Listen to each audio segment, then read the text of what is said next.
On this week's episode of BJ in the Morning, we're going to do a review on Superman. I wore the wrong shirt. Let's go.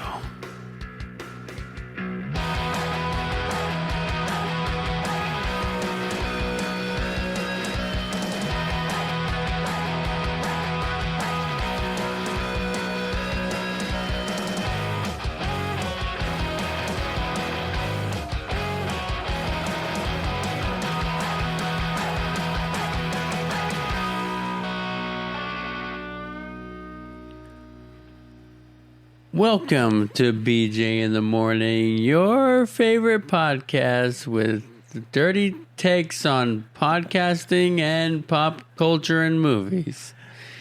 Yeah, that's how we intro. You want to take that back? I wasn't prepared because I thought you were going to do that part. Oh, you mean welcome to BJ in the Morning, your favorite podcast with a dirty name and even dirtier takes on movies, TV, and pop culture. Hosted by me and Juan. My name's Brendan. And I'm Juan? Yeah, like I said. And I just want to start this episode out with saying that our theme song is so fun. I love it. I don't feel like enough people have really express their love for it, so let us know in the comments of wherever you're listening or viewing this episode how much you love the theme song. I think it rocks. I also think it rocks. I think it's K.A. Kick-ass. K.A. But today we're not talking about Kick-ass or Spider-Man for that matter. But we can one day. Maybe one day. One day. Bad Movie Summer episode on Kick-Ass 2. I don't know if I agree if that's one of the worst. Probably not. It's not that bad, honestly. Yeah. It's just not as good as the first one. Anyways, that's not what we're talking about today. We're here to talk to you about Superman. Just 1 week late. We wanted to wait for, have a, I don't think they know. Please let them know. Spoiler-filled episode. Are we going to spoil things? Why not? Potential spoiler alert then. Potential spoilers. Yeah, because today we're really just giving our review and thoughts on James Gunn's Superman. And Superman. I will start this episode by saying this was other than Fantastic Four. Fantastic Four. This is my most anticipated movie of the year. Mm-hmm. This and Fantastic Four. Right. But two different. What is it? Apples to apples. Apples. Oranges to oranges. Apples to oranges. Apples to pecans. You could those don't compare whatsoever.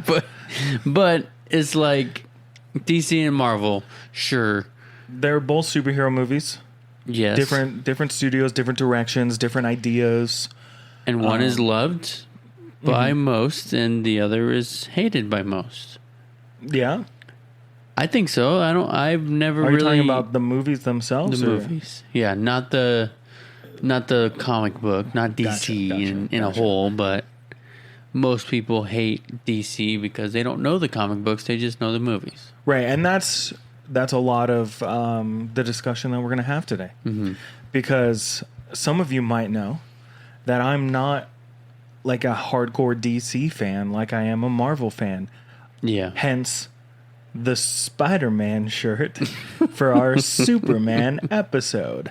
It had nothing to do with me just grabbing a shirt because I came here right from work. Right. But here we are talking about Superman. We should probably get into it. We're already 5 minutes in the episode. Let's do it. So I want to start my segment with my Letterboxd review because I'm going to hype up my Letterboxd so people can maybe go follow me. We can go be give friends. Him a follow. We can be friends. I feel like you'll have a lot more to say than I will. So I'm gonna pull up my my little review before you get into that. Anytime we talked about Superman or DC or James Gunn taking over. Brendan, and this is don't get offended. I'm gonna. Brendan would be the first one to tell me that he doesn't give a shit. Language. In not so harsh words. Yeah. And it would be more like, let's reenact it. You ready? Uh-huh. Start. Did you hear that James Gunn is making a Superman movie? Cool. I don't give an S. Apparently I can't say shit. I have to add beeps every time you do it. Anyways, so the last time we had a discussion about it, before we saw the movie, he said, I'm worried that I'm not going to enjoy it because I'm not a fan of the comic books because of all the stuff that he's going to be throwing in. Yeah. Right? Yeah. So, with that said, I want to hear your Letterboxd review to see if your thoughts have changed, because I was super hyped about this movie, right? And you just kept bringing me down. I wasn't trying to bring you down. You were just bringing me down. I was just. Who else do I have to talk to about it? Your cats. My cat. Yeah. My child. Yeah. Who can definitely have full-on conversations. My dad. Yeah, your dad. Okay, so we went and saw this the day it came out, right? Friday night. And we saw it pretty late in the day. But after the movie, I sat in the parking lot and really thought about it because I wanted to write down my Letterboxd, which is at Daily Bugle Intern. If you want to go check my stuff out. Go give him a follow. But I wrote this down. I have not shared my thoughts with you. We have not talked about this movie since we saw it. No. Like at all. Nope. So I'm going to give you my first reaction reviews, like what I'm going to read right now, and then we can continue talking about things I've thought of since we saw the movie. Okay. So, Superman 2025. This movie makes me want to be a DC fan. James Gunn has brought his level of comedic timing, emotional beats, and amazing visual effects to the story of Superman, and that it truly deserves. If Gunn's vision is to stay in this lane, we are in a world of bright, vivid color, emotional depth, and characters who feel like they matter. Nicholas Hoult is by far the best on-screen Lex Luthor we have seen. I feel his pain and drive to destroy the Man of Steel. Crypto will steal your heart, and the rest of the cast feels at home, like they belong in the story, and they aren't cameos that make you go, hey, look, that guy from that one comic. It's a triumphant moment for Superman, and as a Marvel fanboy, I'm ready to ride the momentum and become a fan of superhero movies as a whole once again. Wow. 4 stars. You just gave me chills. How did my review sound? Was it professional? I got chills. Literal chills. Are they? You got chills? Literal chills. Are they electrifying? Very. You know what? Put it there. I'm proud of you. Now, I have a lot more thoughts since we've thought about this movie. The movie was ass. No, I have a couple moments of like, meh. But overall, I have a lot of positive things to say about the movie. So, give us your first reaction for the Superman. Well, I didn't write a Letterboxd review. You know, because you haven't made yours yet. And I didn't write one fresh out the theater. You should have. But you also had an hour drive home. This movie was by far the best Superman movie that in my opinion, that I've seen. Mm-hmm. I agree with that. But I also have not seen the OG Superman movies. It's good. It's very 1970s, 1980s. Yeah. And the first movie is super boring at the start. Yeah. Almost half of the movie is super boring. Mm-hmm. And apparently Superman 1 and 2 were supposed to be one whole 4 or 5 hour long movie. I actually have some really cool, like, little nuggets of information about those two movies. Really? Yeah, I listened to a podcast. Shout out to What Went Wrong podcast. Shout out. Because they did a whole episode about what went wrong with making Superman 1 and 2. Was that a part of it? Yeah. So basically, side quest real quick. Superman and Superman 2 were shot at the exact same time, right? So they were shooting chunks of the movie out of order, back and forth. And my favorite bit of knowledge from this is that the ending to Superman 1 was originally the ending of Superman 2, but it leaked. Like someone leaked out the ending, and so they didn't have an ending for Superman 1, so they just took the ending from 2 and brought it over to 1. I see. And I thought that was interesting. Very interesting. That movie went through a lot of hell to be made. Yeah, and I feel like that's why Superman 1, the first half of it, is not so exciting, because Different movies. they had a 5-hour-long movie to tell you this whole story. Yeah. So they could take the time, and we can see Superman as a little kid with his little weenie out. He didn't do that. He has a little weenie out. When he's getting sent home from Marlon Brando? Sent to Earth? No, when he lands on Earth and he gets out of his ship, he has a little weenie out. Because he's a baby? Anyways, we need to stop talking about this. Let's move on. Keep going.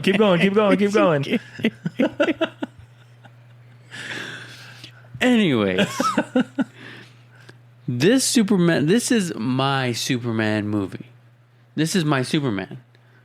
David Corenswet did a phenomenal job as Superman. And it felt very... So, like, I, at first, was, like, feeling Superman animated series vibes. Yeah. But then, kind of, like... Something took me away from that and actually made me feel like I was watching a comic book in front of my eyes. Yeah. And that's what us as fans want. We don't want you to change the characters. We don't want you to change their costumes, which they did for a long time. Yeah, looking at, what's his name? Henry Cavill. That whole costume. Yeah, I do wish that the Superman suit was less, like, almost denim-y. Do you know what I'm saying? Like, I get that. I feel texture. like they do that with a lot of superheroes that have just solid colors, you know? Especially if they don't want to make their suits leather or armored. I'm thinking, like, Spider-Man, his suit in the movies has, like, this weird texture to it, almost like fake carbon fiber look. Yeah. And then you think, like, oh, Captain America, he's got straps and belts and everything, and it looks great on him, but it wouldn't work for Superman or Spider-Man. But, like, Batman, armored up, plated up, looks better than what's his face back in the 60s. Adam West. That suit wouldn't work today. Yeah. It wouldn't at all. the ears all bent. Yeah. But David Corenswet, great. Nicholas Hoult, great. Fantastic. The girl who plays Lois, I don't know her name. You don't know her name? What's her name? You don't know her name? I don't either. I know I'm going to read it and be like, stupid. But she's great. Like, she, I don't know if it's the direction of James Gunn or what, but every single person nailed their character to a T. At the beginning, when she was doing the interview with Superman, I thought she was a little much. But Rachel then Brosnahan. Rachel Brosnahan. Yeah. I thought it was a little much, like a little aggressive. But then again, that's Lois Lane. Right. She's interviewing Superman as Lois Lane. She's not interviewing Clark Kent as Lois Lane. Right. So it makes sense that she would kind of, you know, come out swinging because she's getting an interview with Superman. Right. Yeah. She's going to do the heavy hitting questions and stuff like that. Yeah.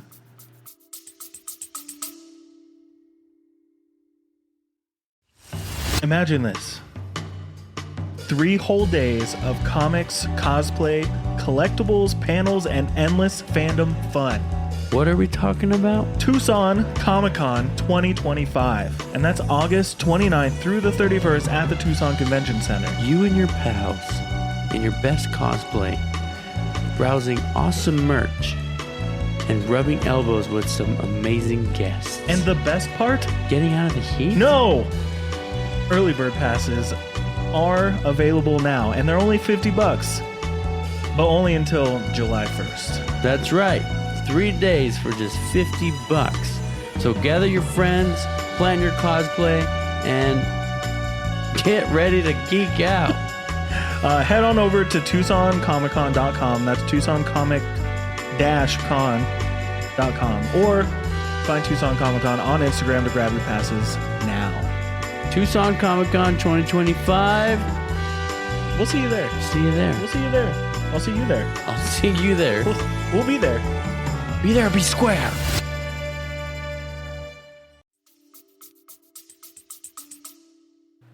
This movie made me tear up 3 times. It did. I remember looking over at you and you were tearing up. 3 times. And I am a diehard Superman fan since I was a little boy. Mm-hmm. And everything about this movie was Superman. Does that make sense? Yeah. At first, at the beginning, it was a little slower than I wanted it to be. Mm-hmm. And I was almost worried that was the extent of the energy we were going to get. Yeah. I don't know why I thought that, but I felt like that energy was getting dragged on a little too far, especially with that opening scene being so, like that's the scene. Everything we saw in the trailer would happen in the first 5 minutes. 30 minutes of the movie. And so after we saw everything that they already revealed to us, is like, how can it get better than this? And it's like, I was a little underwhelmed at that point, and then it really took off. Yeah. I feel what you're saying. I understood it.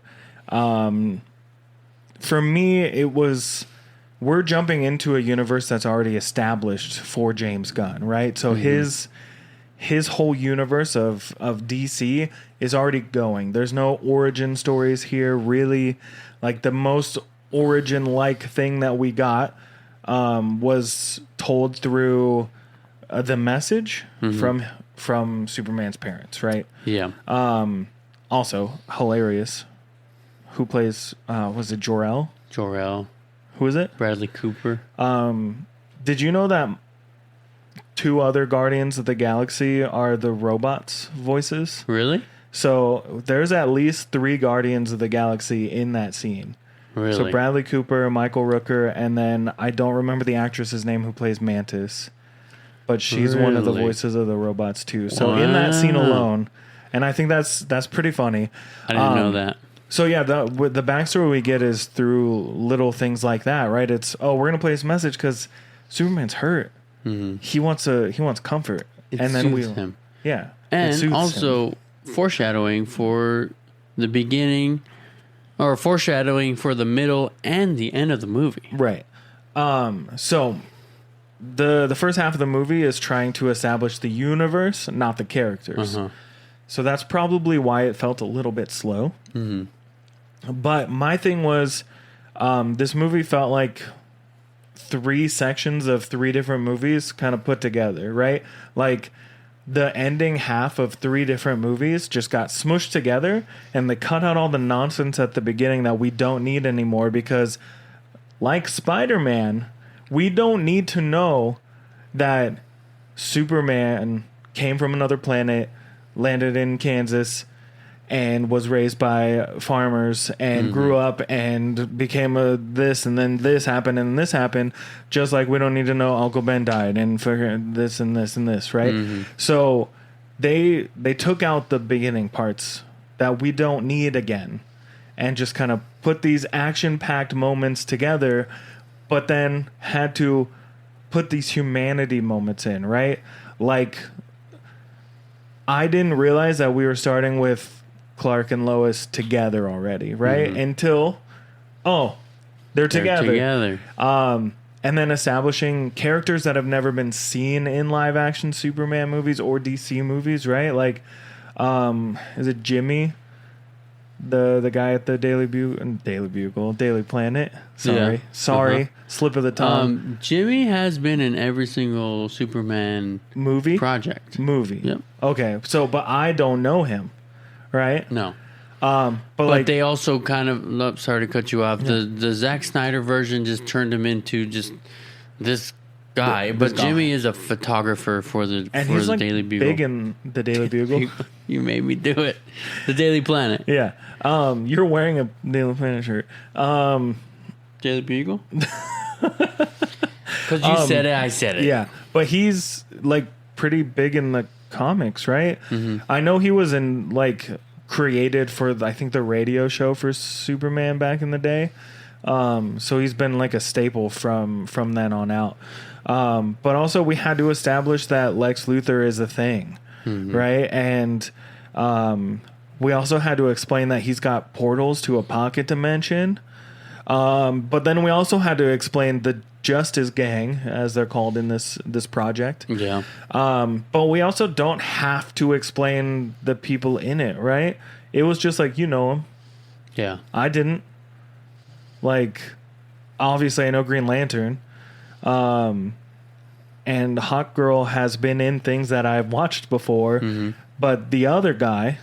Mr. Terrific? Never seen him before. Not that I know of. But also...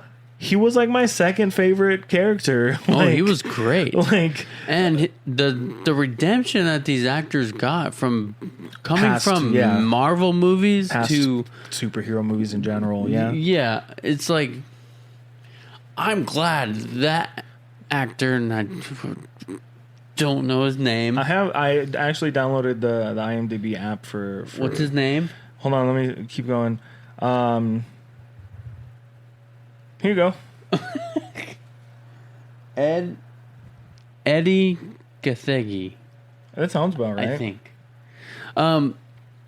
But they did him so dirty in X-Men First Class. Yeah. And they reassured him that his character was going to come back. Did he? Guess what? Nope. He didn't. Nope. But yeah, continue. I was almost worried though that it was going to be two Guardians of the Galaxy, two Suicide Squad. I think there were moments. There were, but it was just the right amount of James Gunn in it. And I think I told you at the end of the movie that I think James Gunn is one of my favorite directors. Like his spin on everything, and especially the comic book genre, it feels like bringing comic books to life, right? But he doesn't shy away from pulling at your like emotional heartstrings. Like you said, you cried 3 times. I didn't necessarily cry in this one, but I'm not emotionally invested in the Superman characters as of watching the movie for the first time. But I can tell you that I cared about the characters in the movie enough, right? The one moment where I was like, oh man, that's hitting, is when Lex takes Crypto. And Superman comes in and just kicks the door down. And you can see the pain on his face. And he's also trying to hold back that he could just rip this dude in half so easily. And David Corenswet really... he sells it. Sold it hard. Yeah. I know that James Gunn can do a lot with comic books, and he can do a lot with the source material. We've seen it, right? Guardians 1, 2, and 3 are some of the best Marvel movies, in my opinion. Like, they hold up, right? Like, they feel like you're watching comic books come to life. Peacemaker was awesome. I thoroughly enjoyed that show. Suicide Squad, or The Suicide Squad? The Suicide Squad. The Suicide Squad. I enjoyed. I had fun with it. Was it my favorite? No, but it was a lot more fun than I expected it to be. Yeah. So, yeah, I don't know. I don't want to get too much into things, especially with like the movie being so new. But if you haven't watched it, go watch it before you really listen to the rest of this episode, even though we're 20 minutes in. But I have some final thoughts, so I want you to do your stuff, and then... So I want to talk about things that I didn't necessarily love about the movie, and my biggest thing was crypto. Too many crypto gags. I get that. I can see that. The crypto gags, or crypto's a dog, and crypto's being a dog. It was awesome. It was lovable. I fell in love with that dog immediately. Yeah. But towards the middle / end of the movie, you're like really hoping like stuff is going down, right? And you're really hoping that like crypto comes in and saves the day in a way, or does something really cool, and then he's just like crypto, and then he just like jumps on him or bites his ankle, or and you're just like, come on, just like the bad guy's right there, you know. And then you finally get that moment where he helps Superman multiple times in like the climax of the movie. And I loved it. And if we would have gotten just crypto gags as comedic relief and not gotten the crypto Superman team up, the payoff, I think I would have rather crypto not be in it. You know what I mean? Yeah. But I do love crypto, and it's almost like they did it on purpose. You know, like, oh, he's gonna do something cool, and then he bites his ankle, or he's gonna do something cool and he's licking Superman's face, or oh, he's gonna do something cool and he's chasing Mr. Terrific's freaking camera. But then again, foreshadow to when he actually happens to help Superman. I want to say that was probably the only thing I didn't really like. I think you didn't like the after and mid credit scenes. Oh yeah, I was hoping for more. I have thoughts on that as well. So my biggest issues with this movie come from, and these are kind of spoiler heavy, but again, we've mentioned that a handful of times. The mid section of the movie when he gets taken by Lex Luthor and held in a cabin in the woods style prison cell, felt like it lasted way too long. I understand why we needed it to set up one character. That's the whole reason this whole segment of the movie exists, was to introduce Element Man. Right? Yeah, Metamorpho. Yeah, but they don't call him that in the movie.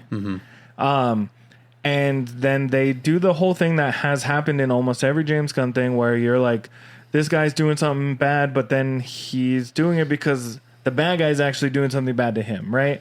And it's like, oh, and they took his son. And then we have a CG fight scene in a CG river filled with CG guys fighting other CG guys. For why? Like, why did any of that need to happen? Like I'm asking, like, what did that scene bring to the rest of the movie? What did that whole location, like learning about the prison, the pocket dimension, like we know we needed the pocket dimension, but did we need Superman being trapped in a cage just to escape the cage, to free Crypto, to then take Crypto, Element Man, and get out of the thing. Element Baby, and get out of the thing, the pocket dimension, to then continue doing exactly what they were doing before the pocket dimension? I guess not. You know what I mean? Yeah. I want to say up until the breakout, I didn't have an issue with that scene. The escape, the chase, the black hole river thing. Didn't seem necessary, but then again, it is because of how the movie ends. Yeah, but I don't think we needed to be in there that long. No, for definitely the not ending that to have long. the same impact. Yeah, definitely not that long. But the whole point of the ending part of that scene before they get out is how Superman defeats Ultraman. Mm-hmm. Spoiler. You know what I mean? Yeah. Like, that's exactly how he defeated him. Mm-hmm. Like, I guess I just think there could have been it could have been different. I think the CG digital water thing they had, weird. It was bright and colorful and everything, but there were a couple moments where I just looked away. Like I don't know. Mm-hmm. It just didn't feel necessary for all of that. I think even just introducing the pocket dimension and then saying like, oh, we can't go in and out so many times or this will happen, and then it happens, would have had the same effect with 20, I don't know how long this sequence was, but like 10 minutes less time. You know what I mean? Yeah. But that being like my biggest gripe about the movie is that scene. Did that scene have emotional depth? Yes. Were there stakes? Maybe. I don't know if there were stakes for Superman, but it definitely just felt like a place for Lex Luthor to do his villain monologue. And he even says it like, oh, I'm telling you this because you're never getting out of here. We know he's going to get out. They showed that scene in the trailer of him breaking out of there. Yeah. You know what I mean? So, I don't know. Maybe I have an issue with trailers. I'm talking to you, Fantastic Four. We've seen the whole movie already, I think. But here's the thing: they every movie now, the trailer is almost the first 30 minutes of the movie. Yeah, I sure hope that's the case for the next movie we're going to be seeing. Mm-hmm. All in all, though, Superman, I loved it, and it pulled at my heartstrings multiple times. Mm-hmm. And there was one scene. Do you remember Batman? The Batman, and he's chasing the Penguin in his car. Mm-hmm. When they first revealed the car, like 2 hours into this 3-hour-long movie. Are you talking about when he blows it up and it comes through the fire? Yeah, but we're going back a little bit to when they reveal the Batmobile. Yeah, and you're like, holy shit! Yeah, that was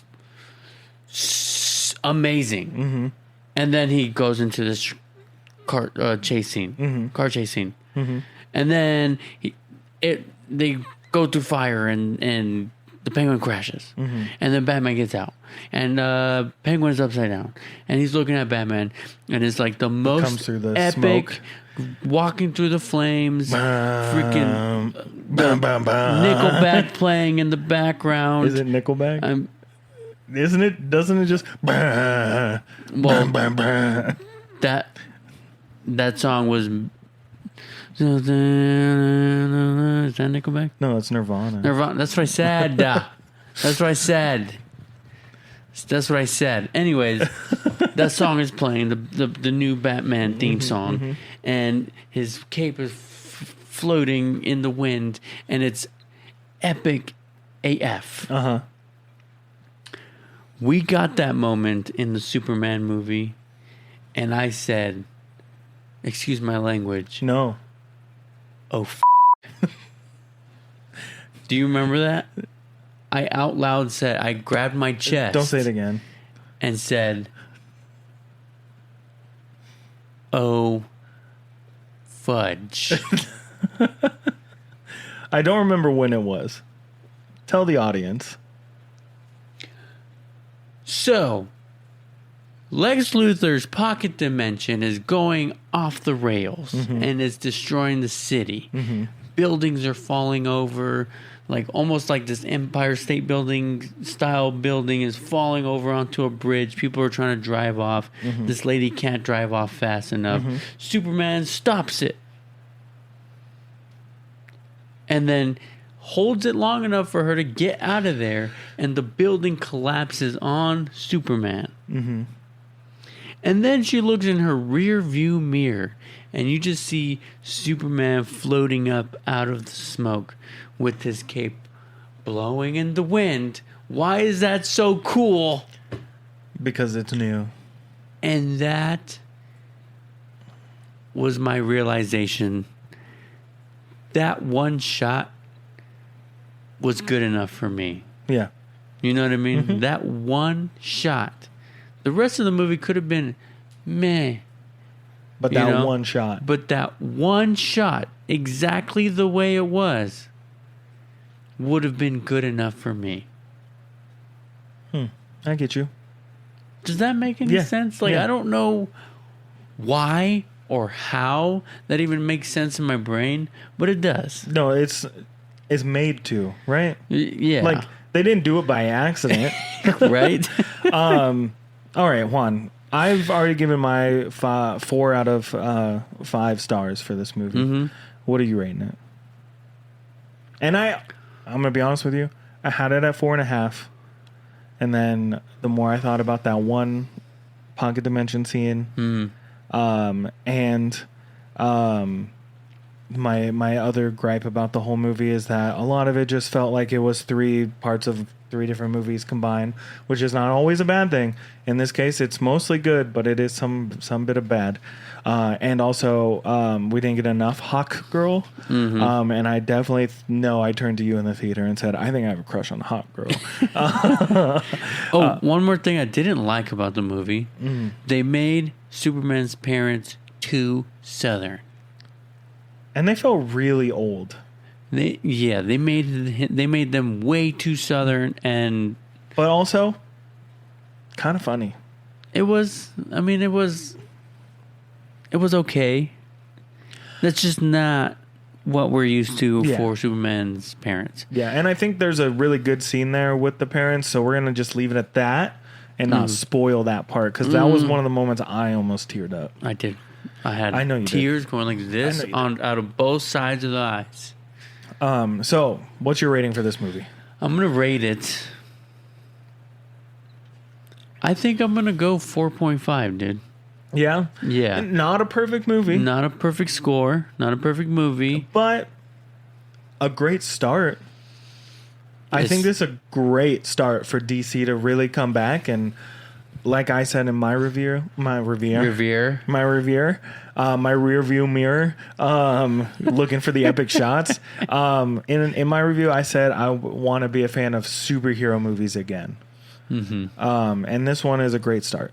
So, and I mean, James Gunn has his plans, and he seems really passionate about it, which is a big reason why this movie was so good. Yeah. They've scrapped screenplays just because it wasn't the one. Mm-hmm. They've scrapped movies because it wasn't the one. It wasn't ready. Yeah. Yes. 100% yes. I'll wait another 2 or 3 years if the next movie is going to be like that. Yeah.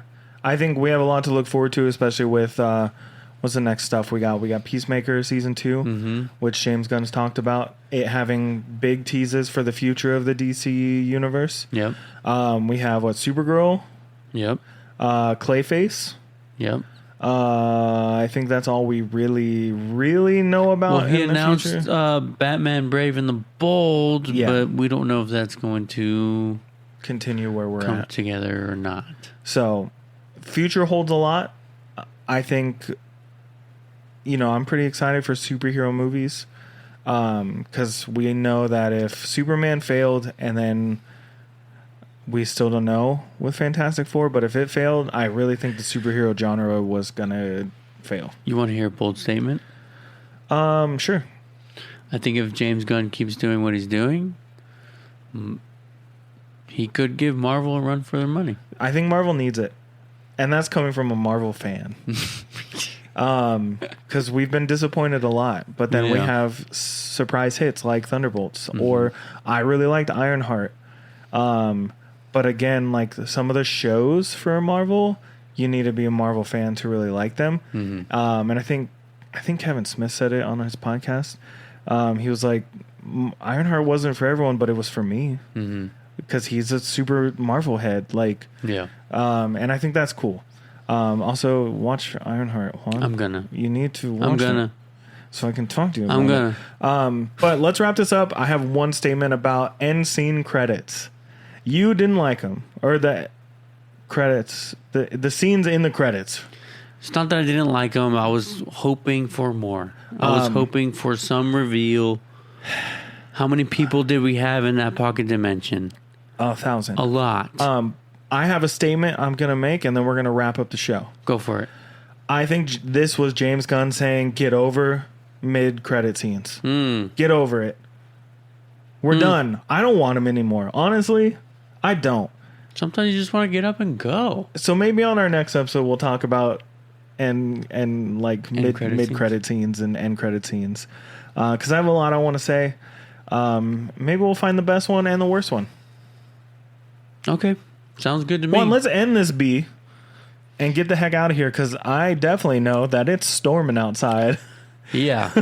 We can definitely hear it. We can hear it. And it's distracting. A little bit. I also have to drive home. And also, thank you for listening to BJ in the Morning. Don't forget to follow us on Instagram, TikTok, YouTube, Instagram, all the above. Instagram and TikTok at BJ in the Morning _ And that was a big one. YouTube at BJ in the Morning Podcast. And if you're listening on any of your podcast listening apps, please be sure to leave us a 5-star review, because A, it helps us grow. B, it helps us get out to other people so the algorithm knows who to recommend our show to. And C, you're awesome. Yeah. And only awesome people listen to the show. But thank you so much for listening to this week's episode of BJ in the Morning. I am Brendan. And I'm Juan. And we'll talk to you next time.